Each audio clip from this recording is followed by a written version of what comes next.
சுற்றுவட்டார பகுதிகள், வைத்தீஸ்வரன் கோவில், கொள்ளிடம் உள்ளிட்ட பகுதிகளில் மாலையில் மழை பெய்தது.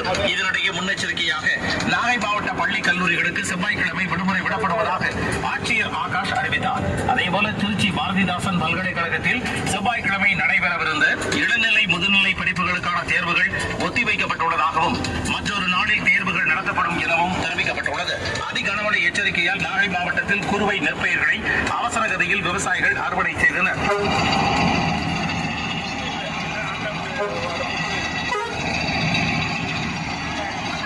இதனிடையே கடலூர், பாம்பன் உள்ளிட்ட 9 துறைமுகங்களில் 1ஆம் எண் புயல் எச்சரிக்கை கூண்டு ஏற்றப்பட்டுள்ளது. எச்சரிக்கை காரணமாக மயிலாடுதுறை மற்றும் புதுச்சேரியின் காரைக்கால் மாவட்டங்களில் பள்ளி கல்லூரிகளுக்கு இன்று விடுமுறை அறிவிக்கப்பட்டுள்ளது. வங்கக்கடலில் காற்றழுத்த தாழ்வு மண்டலம் உருவான நிலையில் தமிழ்நாட்டில் 2 நாட்களுக்கு அதிக மழை எச்சரிக்கை விடுக்கப்பட்டுள்ளது. மயிலாடுதுறை